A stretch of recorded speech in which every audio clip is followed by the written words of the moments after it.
মহাবাহু ব্ৰহ্মপুত্ৰৰ খুঁটে খুঁটে প্ৰবাহিত হয় অসমীয়াৰ ধৰ্ম আৰু সংস্কৃতিৰ নিৰৱচ্ছিন্ন ধাৰা। এই বৰলুইতৰ দুয়োপাৰে সিঁচৰতি হৈ আছে নানা জাতি উপজাতিৰ বৰ্ণাঢ্য জীৱন আৰু ধৰ্ম কলা সংস্কৃতিৰ বহুৰঙী ধাৰা।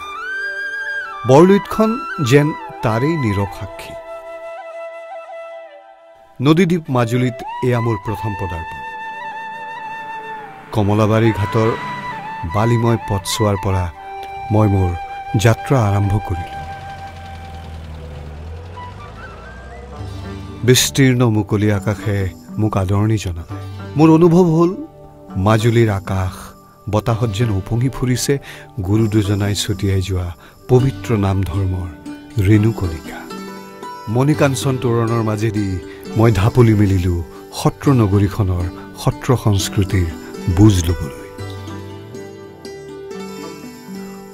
অতি সামান্য চহৰীয়া পৰিৱেশৰ উপাদানেৰে গঢ় লৈ উঠিছে কমলাবাৰী।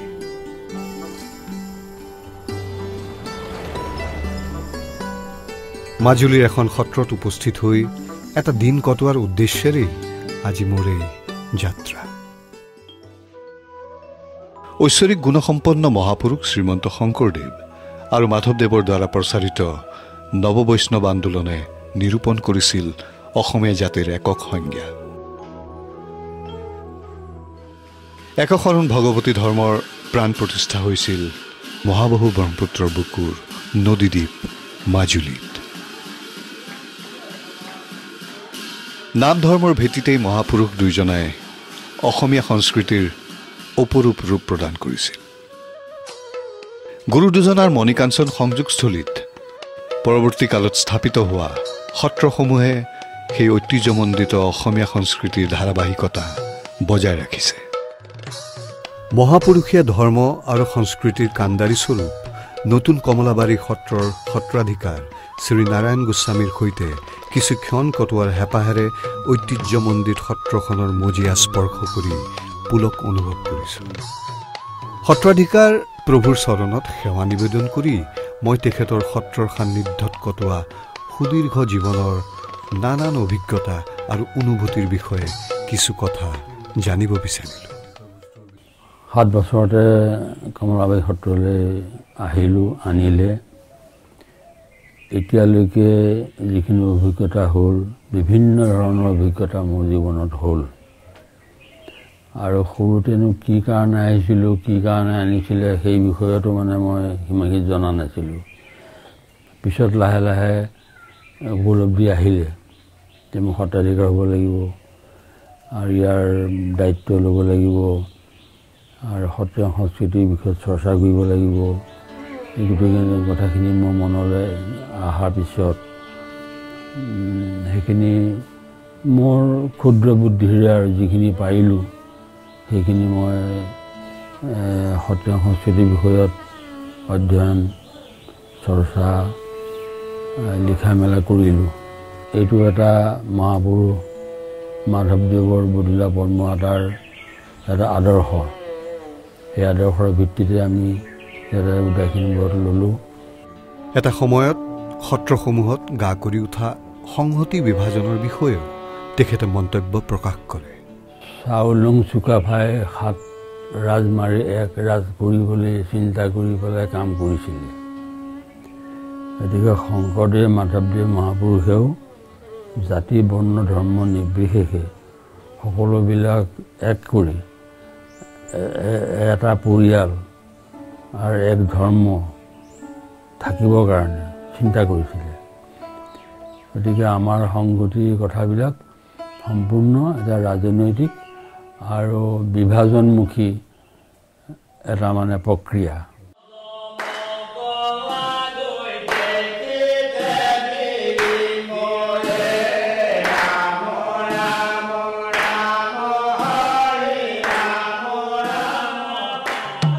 অধিকাৰ প্ৰভুৰ চৰণত শৰণ ল'বলৈ অহা ব্যক্তিক সত্ৰৰ নিয়ম অনুযায়ী শৰণ দিয়া হয়।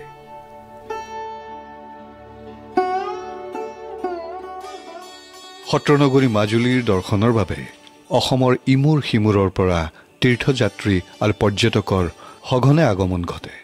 ঐতিহ্যপূৰ্ণ নতুন কমলাবাৰী সত্ৰৰ দৰ্শনৰ বাবেও যথেষ্ট সংখ্যক লোক আগ্ৰহী।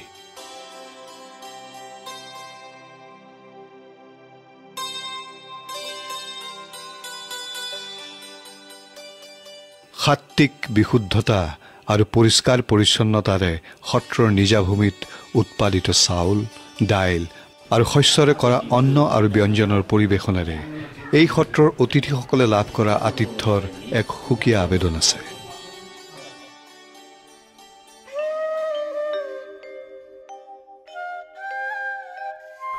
সত্ৰখনৰ বয়সস্থ আৰু শিশু ভকত সকলোৱেই দৈনন্দিন জীৱনত কৃষি কৰ্মৰ তদাৰক কৰাৰ পৰা আৰম্ভ কৰি গোহালিৰ গাই গৰু পৰিচৰ্যা কৰালৈকে সকলোবোৰ কৰ্মতেই নিজকে আবদ্ধ ৰাখে।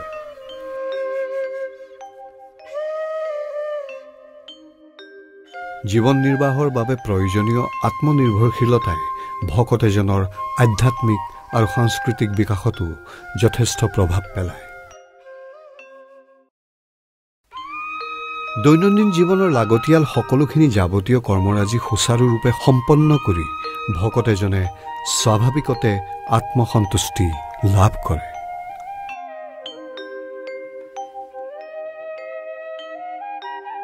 অসমৰ বৈষ্ণৱ সাহিত্য আৰু সংস্কৃতিৰ পুৰোধা ব্যক্তি নাৰায়ণ গোস্বামীৰ সৈতে কথোপকথন হোৱাৰ সুযোগ লাভ কৰি নিজকে ধন্য মানিছোঁ।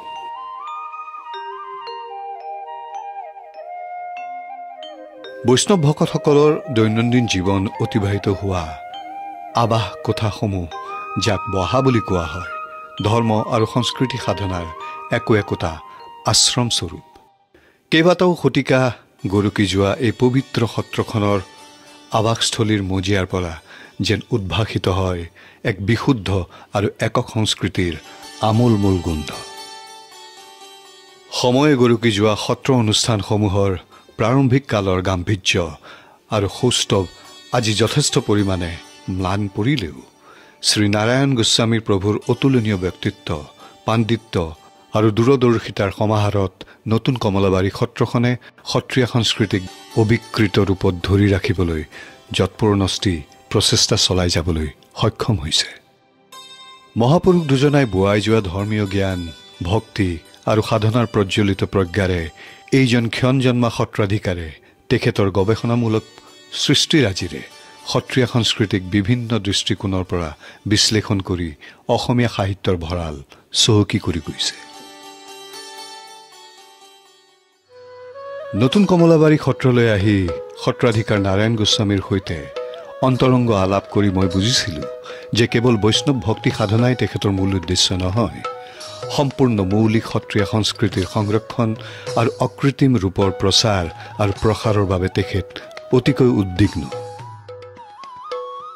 পৰিৱৰ্তনৰ ধামখুমীয়াত অসমৰ এই মৌলিক ধৰ্মীয় আৰু সাংস্কৃতিক বৈশিষ্ট্যৰ যেন কেতিয়াও অৱক্ষয় নহয়, তাৰ বাবে প্ৰয়োজনীয় কৰণীয়খিনিৰ ব্যৱস্থা সচেতন অসমীয়াই যাতে সময় থাকোঁতেই গ্ৰহণ কৰে, সেই আহ্বানেই মই তেখেতৰ প্ৰতিটো শব্দ আৰু বাক্যত প্ৰতিফলিত হোৱাটো অনুভৱ কৰিছিলোঁ। নতুন কমলাবাৰী সত্ৰত মাত্ৰ এদিনৰ অভিজ্ঞতাই মোক বুজিবলৈ দিলে যে সত্ৰ আৰু মাজুলীৰ সম্পৰ্ক অভিন্ন। সত্ৰবিহীন মাজুলীৰ অস্তিত্বই হয়তো অসম্ভৱ। মাজুলীৰ বুকুত উদ্ভৱ হোৱা অসমীয়া জাতিৰ সাহস্বৰূপ মহাপুৰুষ দুজনাই বোৱাই অনা ভক্তি আন্দোলনৰ ঢৌ চিৰ প্ৰবাহমান এই লুইতৰ সোণালী সোঁতৰ দৰেই কেতিয়াও স্থবিৰ হ'ব নোৱাৰে। মাজুলীৰ প্ৰতি মোৰ আকৰ্ষণ এতিয়া আৰু তীব্ৰ হৈ উঠিছে। নতুন কমলাবাৰীৰ পিছত মই এতিয়া মাজুলীৰ আন কেইখনমান সত্ৰ দৰ্শন কৰাৰ সিদ্ধান্ত লৈছোঁ।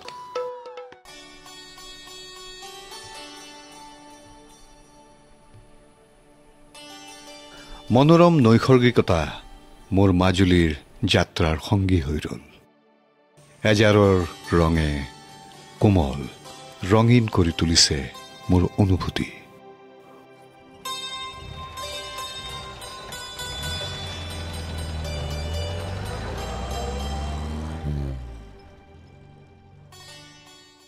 উত্তৰ কমলাবাৰী আন এখন উল্লেখযোগ্য সত্ৰ। এইখনো নতুন কমলাবাৰী সদৃশ্য উদাসীন ভকতৰ সত্ৰ।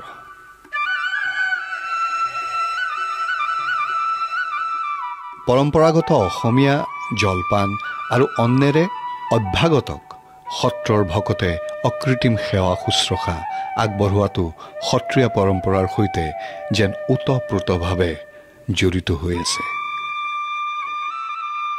উদাসীন ভকতৰ সাধনাৰ থলী উত্তৰ কমলাবাৰী সত্ৰৰ বৰগায়ন শ্ৰী গোপীৰাম বৰগায়ন সংগীত নাটক একাডেমী বঁটাপ্ৰাপ্ত শিল্পী। নতুন ভকতক প্ৰশিক্ষণ দিবলৈ তেওঁ আজিও সক্ৰিয় হৈ আছে। এইটো এটা ভাগৱতৰ কথা আছে।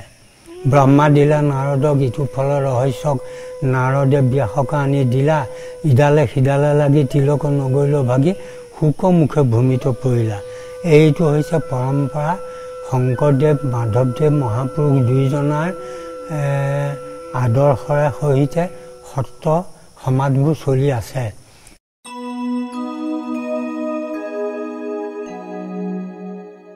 মণিকাঞ্চন সংযোগস্থলী মাজুলীৰ জনজীৱনত কৃষ্ণ ভক্তিৰ অমীয়া ৰস বিভিন্ন ৰূপত বৈ আছে। সত্ৰীয়া নৃত্য গীতৰ আখৰা আৰু পৰিৱেশন কেৱল সত্ৰসমূহতে আবদ্ধ হৈ থকা নাই। মাজুলীৰ চুবুৰীয়ে চুবুৰীয়ে অহৰহ প্ৰতিধ্বনিত হয় সত্ৰীয়া সংস্কৃতিৰ ঝংকাৰ।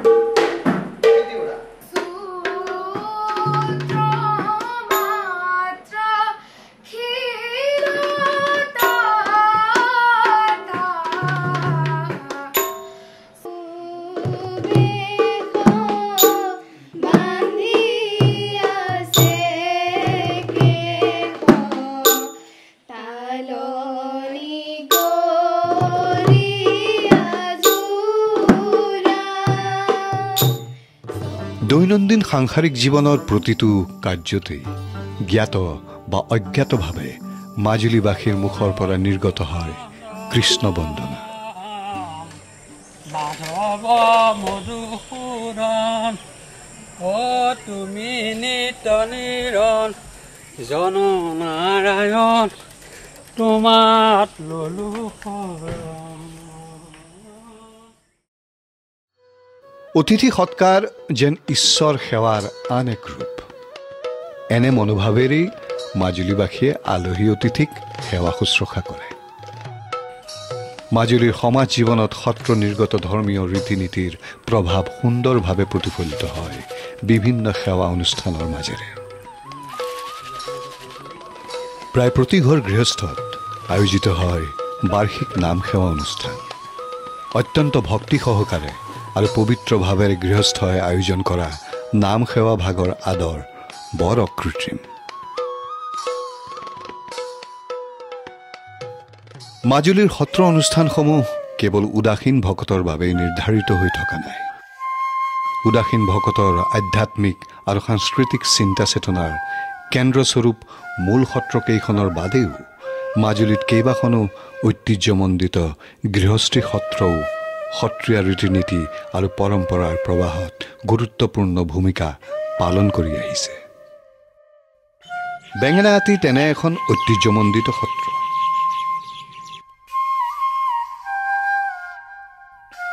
এইখন সত্ৰই কালৰ সোঁতত অতীজৰ সৌষ্ঠৱ আৰু বৈভৱ ধৰি ৰাখিবলৈ ভালেখিনি কষ্টৰ সন্মুখীন হ'বলগীয়া হৈছে। আমাৰ এই বেঙেনাআটি সত্ৰানুষ্ঠান ভাগি 1545 শকত অৰ্থাৎ 1626 চনত প্ৰতিষ্ঠিত হৈছিল।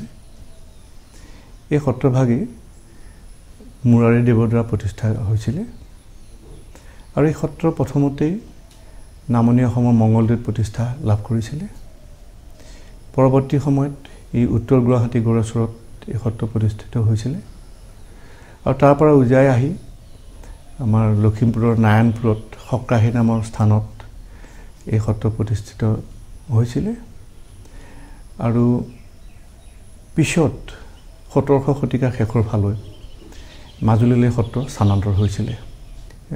যুগৰ পৰিৱৰ্তনৰ যিটো ধাৰা এই পৰিৱৰ্তনৰ ধাৰাটো লাহে লাহে সত্ৰসমূহলৈ বিয়পি পৰাত আমি সত্ৰৰ যি ভূমিকা বা সত্ৰৰ যি উদ্দেশ্যত সত্ৰ প্ৰতিষ্ঠিত হৈছিলে সেই উদ্দেশ্যসমূহ সঠিকভাৱে ধৰি ৰখাত আমি যথেষ্ট সমস্যাৰ সন্মুখীন হ'বলগীয়া হৈছে আৰু এনেদৰে গোটেই ব্যৱস্থাটো চলি থাকিলে আৰু 10 বছৰৰ পিছত আমি এক জটিল সমস্যাৰ সন্মুখীন যে নহমগৈ সেই কথাটো আমি আচলতে নুই কৰিব নোৱাৰোঁ আহোম যুগৰ ৰজাঘৰীয়া পৃষ্ঠপোষকতাৰে উৎকৰ্ষিত হোৱা বেঙেনাআটী সত্ৰত সংৰক্ষিত হৈ আছে অসমৰ অতীত বুৰঞ্জীৰ বহুতো মূল্যৱান সম্পদ গুৰুজনাই ভাগৱতৰ দশমাৰ একাদশ স্কন্ধক খুব সংক্ষিপ্ত ৰূপত গুণমালা পুথি হিচাপে ভগৱানৰ গুণসমূহ মালা হিচাপে প্ৰস্তুত কৰি কেৱল হাতৰ মুঠিটোৱে লুকুৱা অৰ্থাৎ ভুৰুকাত ভৰাই থ'ব পৰাকৈ ভুৰুকা মানে চূণৰ টেমিত ভৰাই থ'ব পৰাকৈ যে ধৰক এইটো চূণৰ টেমি এই চূণৰ টেমিত এনেকুৱা ভুৰুকাত যাতে ভৰাই থ'ব পাৰে ঠিক তেনেকৈ পুথিভাগ সাঁচিপাতত প্ৰস্তুত কৰিছিলে এই পুথিভাগৰ ওপৰত হাতীদাঁতৰ কভাৰ লগোৱা আছে দুটা চাইডে তলফালে ওপৰফালে ই সাঁচিপাতত লিখা এই পুথি আহোম যুগৰ ৰজাঘৰীয়া পৃষ্ঠপোষকতাই কেইবাখনো সত্ৰক যথেষ্ট পৰিমাণে সমৃদ্ধ কৰি তুলিছিল এই সামগ্ৰীসমূহেও তাৰেই সাক্ষ্য প্ৰদান কৰে এইখন আপোনাৰ ৰিহা মেজাম কৰি পাত বুলি কয় খুব সুন্দৰ কাম কৰা আৰু আমি যে গাঁও যে বিহু নামত যে চাহতে শুকুৱা মুঠিতে লুকুৱা এই বিহুৰ কাপোৰখন লাহে লাহে আপুনি কুচাই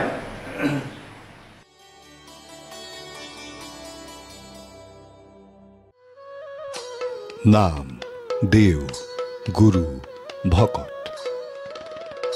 এই চাৰি বস্তু অথবা এই চাৰি খুঁটিৰ ক্ৰমৰ প্ৰাধান্যৰ ওপৰত ভিত্তি কৰি গুৰু দুজনাৰ পৰৱৰ্তী কালত সৃষ্টি হোৱা সত্ৰ অনুষ্ঠানসমূহ চাৰিটা সংহতিৰে বিভাজিত হৈছিল মাজুলীৰ এখন প্ৰসিদ্ধ গৃহস্থী সত্ৰ গড়মূৰৰ সৈতে আদিতে উদাসীন সত্ৰাধিকাৰ হিচাপে জীৱন যাপন কৰি শেষলৈ গৃহস্থ ধৰ্ম গ্ৰহণ কৰা সেই সত্ৰৰ পূৰ্বৰ সত্ৰাধিকাৰ শ্ৰী হৰিদেৱ গোস্বামীয়ে সাম্প্ৰতিক সময়ত মাজুলীৰ সত্ৰসমূহৰ অৱস্থা ভৱিষ্যতৰ সম্ভাৱ্য পৰিৱৰ্তিত ৰূপ আৰু সংহতি বিষয়ে তেখেতৰ চিন্তা ব্যক্ত কৰিছে শ্ৰীমন্ত শংকৰদেৱ গুৰুজনাই যেতিয়া নৱবৈষ্ণৱ ধৰ্ম প্ৰতিষ্ঠা কৰিছিল তেতিয়া সকলোকে একেটা খুঁটিলে লৈ আহিবৰ কাৰণে তেওঁ কৈছিল যে কৃষ্ণস্তু ভগৱান স্বয়ং যে কৃষ্ণই ভগৱান আৰু তেওঁৰ চৰণলৈকে আহিলে যেনেকৈ গছৰ গুৰিত পানী দিলে সকলো ডাল পত্ৰই পায় গতিকে তেখেতে তেনেধৰণে যে কৃষ্ণ ভগৱন্তৰ পূৰ্ণব্ৰহ্ম কৃষ্ণৰ চৰণলৈ আহিলে সকলো প্ৰাপ্তি হয় আৰু সেই কাৰণে গুৰুজনাই তেওঁ এই ভাগৱতী বৈষ্ণৱ ধৰ্ম প্ৰতিষ্ঠাত সকলো ক্ষেত্ৰতে তেওঁ যি কৃষ্টি সংস্কৃতি যি উলিয়ালে বা যিখিনি গ্ৰন্থ তেখেতে প্ৰকাশ কৰিলে গোটেইখিনিতে মাত্ৰ কৃষ্ণদেৱৰ লীলা চৰিত্ৰৰ কথাই সন্নিৱিষ্ট হৈ আছে এই যি চাৰি সংহতি আছে চাৰি সংহতি ভেদে আমাৰ সত্ৰসমূহ অসমত আছে সকলোৱে নিজৰ নিজৰ এটা আচাৰ বিচাৰ নীতি নিয়মৰ মাজতে সকলো চলি আছে কিন্তু সকলোৰে মুখ্য উদ্দেশ্য হৈছে যে কৃষ্ণ ভগৱন্তৰ ওচৰলৈ যোৱা আজি যি আমাৰ শৰণৰ চাৰি নাম আছে সেই চাৰি নাম কাবাৰ কোনোবা এজন আগলৈ যাব পাৰিব কোনোবা এজন পিছলৈ যেনে ধৰি লওক নাম আগলৈ যাব কোনোবা কাৰোবাৰ ভকত আগলৈ যাব কোনোবাৰ কৃষ্ণদেৱক আগলৈ কৰিব কিন্তু যিকেইটা নাম দি গুৰুজনাই দি থৈ গ'ল সেই নামখিনি কিন্তু সকলোৰে আছে খালি আগ পিছ হৈ আছে গতিকে আমি দেখা যায় যে চাৰি সংহতি ভেদে থাকিলেও সকলোৰে কিন্তু মূল লক্ষ্য উদ্দেশ্য হৈছে শ্ৰীকৃষ্ণৰ চৰণ প্ৰাপ্তি যিটো গুৰুজনাৰ মূল আদৰ্শ আছিল গতিকে এতিয়া কথা হ'ল কি বৰ্তমান সময়ত আমি এই চাৰি সংহতি বুলি আমি বেলেগ বেলেগ দৃষ্টিৰে চালে নহ'ব তেতিয়া আমাৰ এই সমন্বয়টো নাথাকিব আমাৰ অসমীয়া সমাজৰ মাজত সেইকাৰণে আমি চাৰি সংহতি সকলোৰে লগত একত্ৰিত হৈ আমি অসমৰ সমাজখনক আধ্যাত্মিক সামাজিক সাংস্কৃতিকভাৱে আগুৱাই নিয়াৰ চিন্তা কৰিব লাগিব ব্ৰহ্ম সংহতিৰ অন্তৰ্ভুক্ত এখন উল্লেখযোগ্য সত্ৰ হ'ল আউনীআটী সত্ৰ এইখন দামোদৰীয়া উদাসীন পন্থাৰ সত্ৰত সত্ৰীয়া ধৰ্ম সংস্কৃতিৰ সাধনাৰ বাবে উৎকৃষ্ট পৰিৱেশ সৃষ্টি কৰা হৈছে। সত্ৰখনৰ চৌহদত অৱস্থিত যাদুঘৰটোত অসমৰ বুৰঞ্জীৰ কিছুমান আপুৰুগীয়া সম্পদ সযতনে সংৰক্ষিত কৰা হৈছে। 1871 চনত এই সত্ৰখনৰ পৰাই সত্ৰাধিকাৰ দেৱদত্ত দেৱৰ পৃষ্ঠপোষকতাত অসম গৌৰৱ আৰু অসম বিলাসিনী নামৰ কাকতখন প্ৰকাশিত হৈছিল।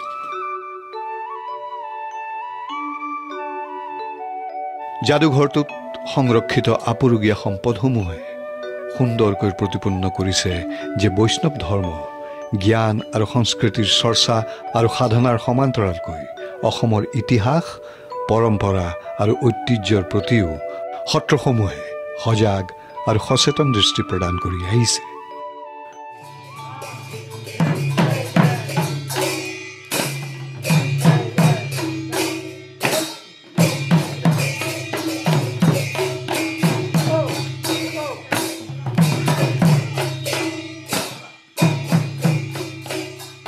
ভাৰতীয় লোককলাত মুখা শিল্পৰ নিৰ্দিষ্ট স্থান অংকিত হৈ আছে।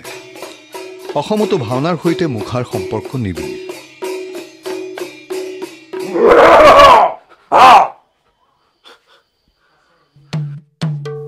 অসমৰ বৈষ্ণৱ সংস্কৃতিৰ অলংকৰণত মুখাই লোৱা ভূমিকাই প্ৰতিজন সচেতন অসমীয়াক নিশ্চয় গৌৰৱান্বিত কৰে। অসমৰ যি মুখা কলা, এই মুখা কলা অতি পুৰণি। যিহেতু 1500-1600 শতিকাৰ মাজ ভাগছোৱাতেই মহাপুৰুষ শ্ৰীমন্ত শংকৰদেৱে ভাওনাক মুখাক এক স্বকীয় মৰ্যাদা দিলে। সেইটোৱেই হ'ল যে চিহ্নযাত্ৰা পটৰ যোগেদি। আৰু তেখেতে প্ৰথম চিহ্নযাত্ৰা ছবি আঁকিলে আৰু ছবি আঁকি সেই ছবিৰ মাধ্যমত তেখেতে ভাওনা কৰিলে। যাত্ৰা মানে ভাওনাকে কয়। আৰু নাটক কৰিলে আৰু যাত্ৰা কৰিলে। সেই যাত্ৰাতে এনেকুৱাবিলাক চৰিত্ৰৰ আৱশ্যক হ'ল যে যিবিলাক চৰিত্ৰ মানুহৰ স্বাভাৱিক মুখমণ্ডলে প্ৰকাশ কৰিব নোৱাৰা চৰিত্ৰ। আৰু সেই চৰিত্ৰবিলাক যেনে গৰুদ্ৰ, ব্ৰহ্মা, চাৰিখন মুখ ব্ৰহ্মা ইত্যাদি। গতিকে সেই তেখেতে তেতিয়াই সেই মুখাৰ তাত কলা হিচাপে এটা গুৰুত্ব দি সেই কলা সৃষ্টি কৰিলে আৰু সেইটোৱেই পৰৱৰ্তী সত্ৰ সমাজে তাক গ্ৰহণ কৰিলে। 2016 বৰ্ষত লণ্ডনৰ ব্ৰিটিছ মিউজিয়াম, য'ত আমাৰ অসমৰ এই বৃন্দাবনী বস্ত্ৰ সংৰক্ষণ হৈ আছে, এই বস্ত্ৰ আৰু এই বস্ত্ৰৰ লগত সংগতি ৰাখি আমাৰ হাতেদি নিৰ্মাণ কৰা মুখাৰ এক প্ৰদৰ্শনী সুবিধা পোৱা হ'ল। সেইটো আমাৰ কাৰণে ভাগ্যৱান বুলিছোঁ। কিন্তু অসমৰ কাৰণে মই কৈছোঁ গৌৰৱ। যিহেতু বৃন্দাবনী বস্ত্ৰৰ কাষত মুখা থাকিবলৈ পোৱাটো বা বহুত গৌৰৱৰ কথা, বা মুখাই বিদেশত এটা স্থান ল'বলৈ পোৱাটো বহুত গৌৰৱৰ কথা। গৰুদ্ৰ তাত সজাই ৰাখিছে আৰু এয়া হ'ল পুতনাৰ চৰিত্ৰ তাত সজাই ৰাখিছে। চক্ৰবাদ, বকাসুৰ, কালীয় নাগ আৰু কালীয় দমন নাটকৰ যি মানে পাৰফৰ্মেঞ্চ, তেওঁ ভিডিঅ' লৈ গৈছে পাৰফৰ্মেঞ্চৰ, আৰু সেই ভিডিঅ' বহুত মানুহ তাত গোট খায় সেই প্ৰদৰ্শনীত। আৰু তেতিয়া সেই ভিডিঅ'ত এইবিলাক ৰাসৰ মুখাৰ প্ৰয়োগ, ভাওনাত প্ৰয়োগ, সেই কথাখিনি তাত দেখুৱায়। চামগুৰি সত্ৰত অসমৰ বৈষ্ণৱ সংস্কৃতিত মুখা কলাৰ উদ্ভাৱন আৰু বিকাশ সম্পৰ্কে বহুতো সম্ভেদ লাভ কৰিলোঁ। একোখন মুখাৰ সৃষ্টিৰ অন্তৰালত থকা এইসকল শিল্পীৰ ঐকান্তিক সাধনাই এই শিল্পকলাক আগন্তুক কালত যে আৰু অধিক স্বীকৃতিৰ পোহৰলৈ আনিব, তাত কোনো সন্দেহৰ অৱকাশ নাই। প্ৰকৃতিৰ শান্ত সৌম্য ৰূপৰাশিৰ দৰ্শনৰ মাজেৰে সৃষ্টিৰ উমান ল'বলৈ হয়তো প্ৰয়োজন সজীৱ নিৰিবিলি স্থানৰ। ঈশ্বৰৰ উপলব্ধি আৰু সাধনাৰ বাবেই এনেকুৱা মনোৰম স্থানৰ প্ৰতি সাধকসকল আকৰ্ষিত হয়। গুৰু দুজনাই লুইতৰ বুকুৰ মাজুলীত এনেকুৱা বিনন্দীয় প্ৰাকৃতিক পৰিৱেশৰ মাজতেই সৃষ্টি কৰিছিল বৈষ্ণৱ ধৰ্মৰ তত্ত্বসাৰপূৰ্ণ ৰচনা আৰু আনুষংগিক সাংস্কৃতিক উপাদানসমূহ। কেইবাটাও শতিকা অতিক্ৰম কৰি সেই ভক্তিময় জ্ঞানৰ সোঁত নিৰৱচ্ছিন্নভাৱে আজিও বৈ আছে। মাজুলীৰ সত্ৰসমূহ সেই ভক্তি আৰু জ্ঞানৰ সম্পূৰ্ণ বিকশিত ৰূপৰেই বহিঃপ্ৰকাশ। সত্ৰ পৰম্পৰাক সঞ্জীৱিত কৰি ৰাখিবলৈ যুগে যুগে আগবাঢ়ি আহিছে নতুন নতুন ভকতবৃন্দ। মাজুলীৰ এই সত্ৰসমূহত আজিও বৈষ্ণৱ ধৰ্ম আৰু সংস্কৃতিৰ পবিত্ৰ প্ৰবাহ বয়োজ্যেষ্ঠ ভকতজনৰ পৰা কনিষ্ঠতম ভকতজনলৈ নিৰৱচ্ছিন্নভাৱে প্ৰবাহিত হৈ আছে।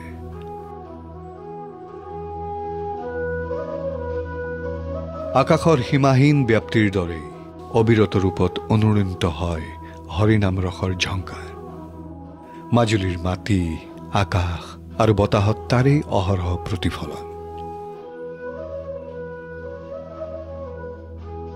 লুইতৰ বুকুৰে উজাই আহি মাজুলীৰ পবিত্ৰ সত্ৰসমূহ দৰ্শন কৰি হোৱা মোৰ অনুভূতি চিৰ সতেজ হৈ থাকিব। অসমীয়া জনজীৱনৰ কোহে কোহে সোমাই থকা বৈষ্ণৱ পৰম্পৰাৰ মূল সুঁতিৰ সৈতে একাত্ম হৈ অনুভৱ কৰিছোঁ জাতিটোক এটা অনুশীলিত জীৱন সংজ্ঞাৰে একত্ৰিত কৰা গুৰু দুজনৰ আশীষ আৰু পৰৱৰ্তী সময়ৰ আন সকলো গুৰু শিষ্য ভকতৰ সমন্বয়ত গঢ়ি উঠা অসমীয়া সমাজখনৰ স্বকীয়তা। মৰ্ত্যলৈ ভক্তিৰ নিজৰা বোৱাই অনা সেইসকল চিৰনমস্য মহাপুৰুষলৈ আমি বিনম্ৰভাৱে সেৱা নিবেদন কৰিছোঁ।